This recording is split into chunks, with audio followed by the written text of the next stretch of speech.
Que vous allez un petit peu plus nous parler de votre parcours individuel et puis de votre parcours commun depuis votre rencontre de ces deux univers.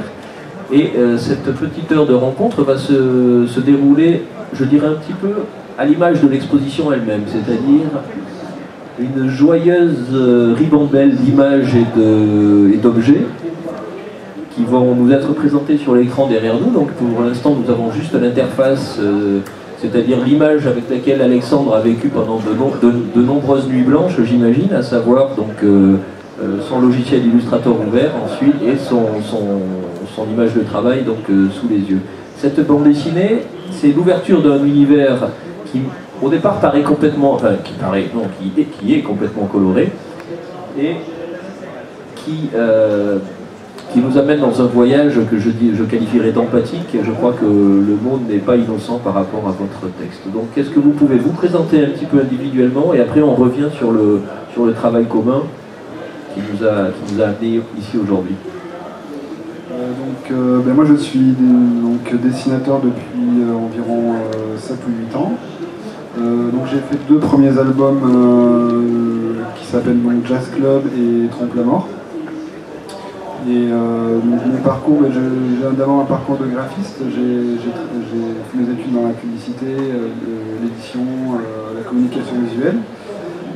C'est là d'ailleurs où j'ai appris à manipuler les logiciels que j'utilise pour travailler maintenant dans la bande dessinée. Et étant toujours passionné de BD depuis l'enfance, je suis retourné vers mes amours de jeunesse en entrant à l'école de l'image à Angoulême, où il y a une section bande dessinée, et dont Thierry est l'un des professeurs. Et autour de la dernière année de bande dessinée, j'ai entamé une sorte de feuilleton qui s'appelle Jazz Club, que j'ai fait passer sur le site sur Cocomino World, qui était à l'époque animé par Thierry Smanderun, un site internet où peut-être qu'il en parlera un petit peu plus tout à l'heure. Et donc grâce à ça, en fait, j'ai pu avoir un album complet assez vite en sortant de l'école et le publier dans la foulée chez Dargaud. Et ensuite, je suis rentré à la Maison des Auteurs, qui est un atelier de résidence à Angoulême, le premier atelier de résidence pour auteurs de bande dessinée. Ce qui m'a permis de travailler confortablement pendant quelques années. Et maintenant, je suis dans un atelier collectif avec d'autres dessinateurs à Angoulême, l'atelier du Gratin. Et voilà. Donc Thierry, tu vis aussi à Angoulême. Alors moi je suis arrivé à Angoulême en 94, en droite ligne de la Belgique, où je suis né en 1954.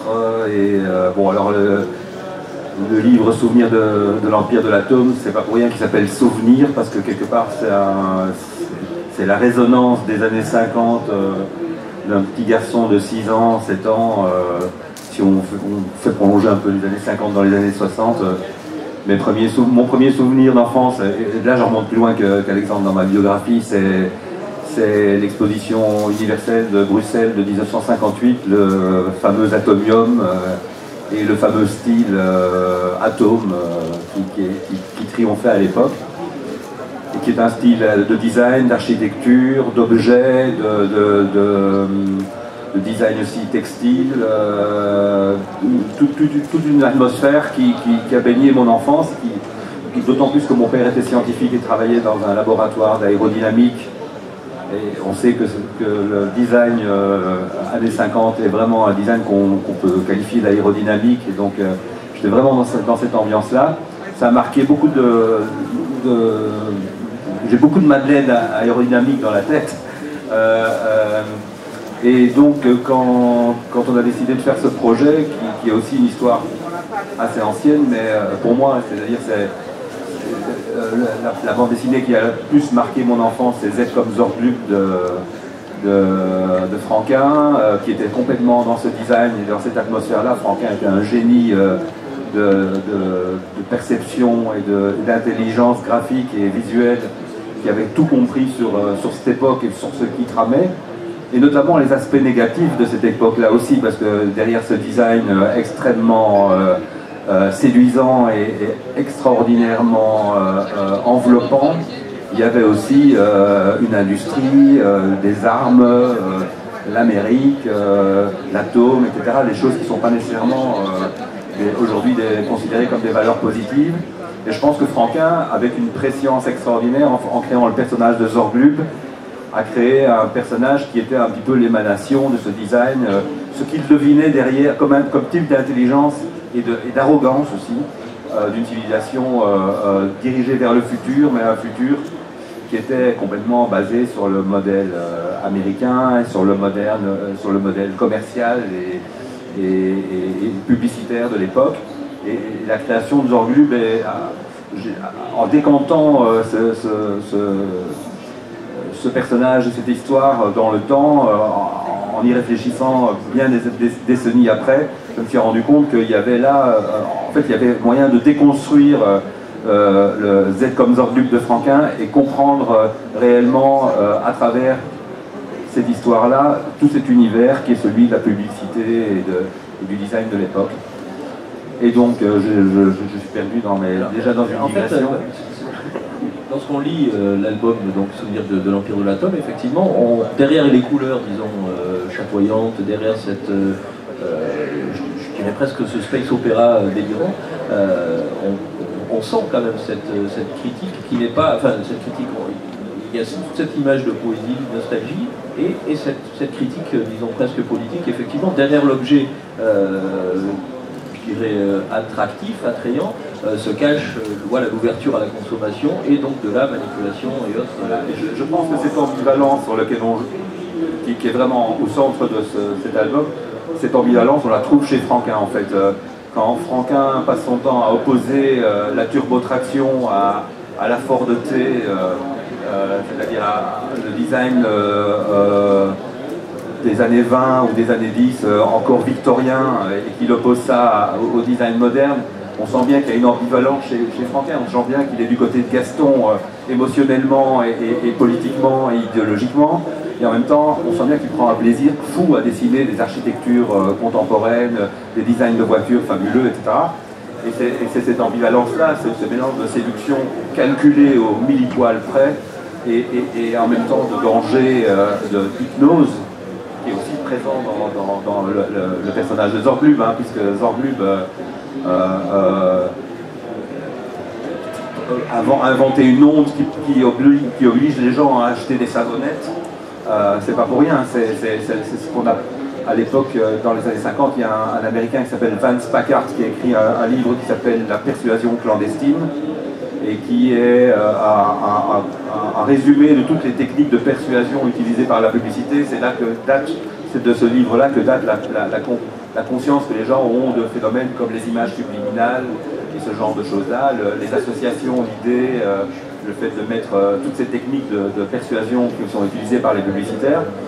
Et donc, voilà, c'est un univers extraordinairement séduisant, avec des artistes fabuleux, les designers graphiques de l'époque, des gens comme Lucien Day qui faisait le textile à l'époque, étaient des gens brillants d'invention, qui étaient nourris d'ailleurs de choses tout à fait respectables. Par exemple, une influence majeure de l'époque dans le design, c'était Miro, qui ne peut pas être taxé d'être un hypnotiseur pro-publicitaire, mais compris par les publicitaires et utilisé dans ce sens-là. Donc c'est un album où ces contradictions sont mises en exergue, si vous voulez. Et je trouve qu'il y a un objet que l'on trouve dans l'exposition, et on l'a vu tout à l'heure, en fait, qui représente pas mal cette attraction-répulsion, et puis cette attraction, disons, à des fins de consommation et à des fins, je dirais, un peu négatives. C'est en fait, c'est des fins hyper colorées, quoi, en fait. Les pistolets laser joués.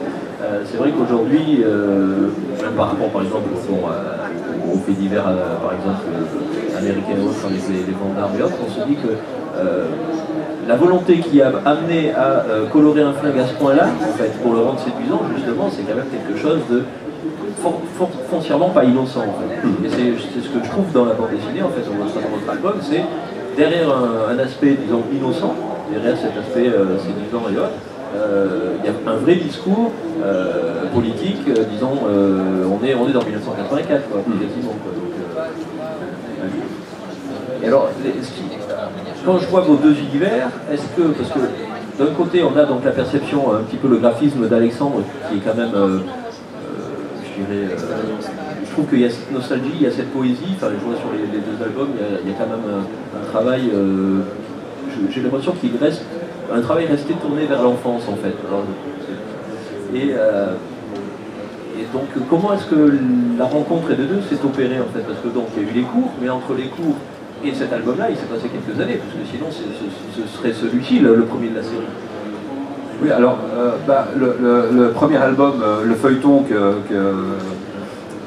qu'Alex avait commencé dans mes cours, si je me souviens bien, enfin c'était à peu près, c'était sous, je pense qu'on avait lancé, ça presque comme un exercice quoi, de lancer un feuilleton chez les étudiants. Bon, je ne sais pas pourquoi il est parti sur cette ambiance colorée, ces ambiances qui m'ont moi parlé comme étant très caractéristiques des années 50. Et d'ailleurs ça commençait dans les années 50, 60, au début des années 60. Et donc pendant que j'étais en train de réfléchir à cette histoire, c'était une longue gestation. J'essayais comme toujours d'ailleurs dans les scénarios, essayer de voir ce que deviendrait le scénario s'il était dessiné par un autre, si c'était dessiné réaliste, si c'était dessiné avec un style, par exemple Spirou, ou si c'était dessiné avec autre chose. Et le style d'Alex, ce style qui fait penser au dessin très stylisé, très schématique et en même temps très pur des années 50, peu à peu il s'est imposé comme une évidence que si je devais le faire avec quelqu'un, ce scénario, ça devrait être avec Alex, quoi. Et après, ça n'a pas été une ligne droite, hein. Il y a eu des feedbacks entre nous, des allers-retours.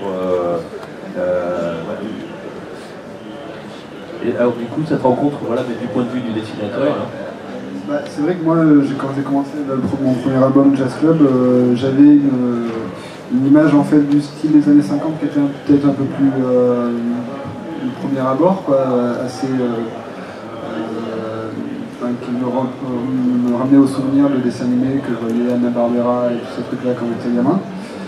Et là, le fait que Thierry me propose ce projet-là me permettait de développer cet univers, mais sans rester à la surface, aller voir les influences de ceux qui ont inspiré en fait toute cette vague-là, quoi, d'où ça venait, donc des illustrateurs encore plus anciens, qui étaient plus méconnus, mais qui ont eu une influence énorme, comme Charlie Harper ou Jim Flora ou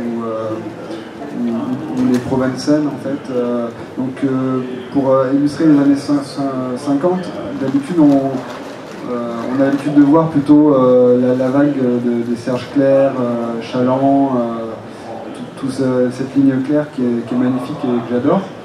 Mais justement on a pris le parti d'aller puiser plus dans l'illustration et dans le graphisme en fait de cette période-là. Donc tout l'aspect coloré et le rapport à l'enfance dont tu parlais tout à l'heure, c'est ce côté gourmandise et vivant, peut-être plus abstrait, des fois la limite entre l'illustration et la bande dessinée, parce que j'ai essayé de retrouver un peu dans la narration, c'est-à-dire essayer d'enlever les cases au maximum, d'épurer, de mettre des personnages sur fond blanc. Et à côté de ça aussi des images très cadrées. Donc voilà, j'essaie de jouer sur ce mélange-là, un peu polygraphique, quoi. Ça a toujours été un rêve d'essayer de faire un album qui touche un peu à tous ces domaines en fait. Où on peut passer du noir et blanc à la couleur et jamais j'ai réussi à trouver l'histoire qui correspondrait, qui justifierait ça, quoi. Et là, dans le scénario que Thierry proposait, permettait des allusions, de reprendre des styles des années 30 de Buck Rogers, et ça a été un énorme pied à réaliser. ça a été même difficile d'en sortir parce que c'est vraiment... Ça a duré combien de temps la fabrication de l'album? À peu près 2 ans et demi, à peu près, voilà, le moment où j'ai commencé, jusqu'à ce que je termine, quoi. Et donc juste sur le processus, tu passes par un croquis, une mise en page à la main? Alors non, alors, je travaille moi directement sur Illustrator. Donc j'ai pas de croquis, pas de storyboard, pas de crayonné, je pars de la page vierge et je construis ma mise en page au fur et à mesure. Je pose mes dialogues sur les fonds colorés, puis au fur et à mesure j'intègre les personnages, j'intègre le décor, mais le logiciel me permet de travailler comme une sorte de collage en fait, et de pouvoir toujours, voilà, mais là on va c'est exactement cette façon-là de travailler, quoi. Donc par calque, par couche.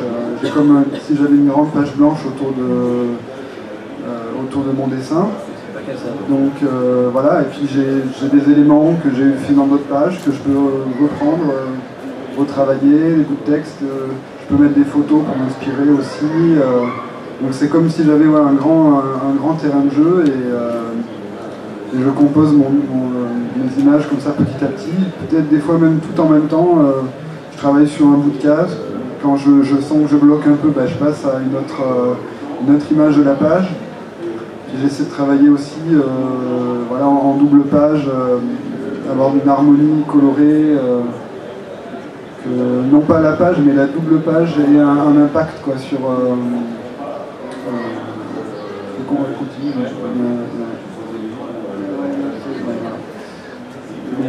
L'absence de case, c'est vraiment quelque chose que l'on retrouve par contre sur tous les albums. Enfin, pas le voilà, le cerné. Voilà, alors tu dis aimer la ligne claire, mais finalement tu ne la pratiques pas. C'est vrai que quand j'ai fait cette technique un peu, mon idée c'était d'avoir, je sais pas comment dire, mais d'avoir le même effet que la ligne claire, c'est-à-dire quelque chose de pur. Enfin, et là du coup ça se fait au niveau des contrastes colorés, quoi. Les jeux entre les couleurs qui permettent... Alors par contre dans celui-là j'ai rajouté un petit peu, le trait revient un petit peu, mais vraiment de façon très ponctuelle pour souligner certaines attitudes, certains traits. Je recommande ce passage de la bande